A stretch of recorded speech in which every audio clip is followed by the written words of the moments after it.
நீங்கள் பார்த்துக் கொண்டிருப்பது நியூஸ் 21 செய்திகள். தமிழ்நாடு செய்திகளை உடனுக்குடன் தெரிந்து கொள்ள நியூஸ் 21 செய்திகளை பாருங்கள். உண்மை, உழைப்பு, உயர்வு. திண்டுக்கல் மாவட்டம் பழனியில் கோவை மேட்டுப்பாளையம் நடுவர் பகுதிகளில் தீண்டாமை சுவற்றால் உயிரிழந்த பூர்வகுடி மக்களுக்கு வீரவணக்கம் செலுத்த சென்ற தமிழ்ப்புலி நாகை திருவள்ளுவனை போலீசார் கைது செய்தனர்.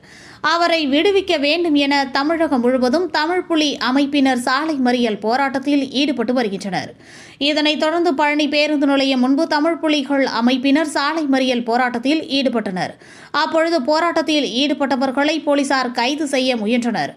போராட்டக்காரர்களுக்கும் போலீசாருக்கும் இடையே தள்ளுமுள்ளு ஏற்பட்டது. இதனைத் தொடர்ந்து போலீசார் குண்டுகட்டாக வாகனத்தில் ஏற்றினர். சாலை மறியல் போராட்டத்தில் சிறிது நேரம் பரபரப்பு ஏற்பட்டது.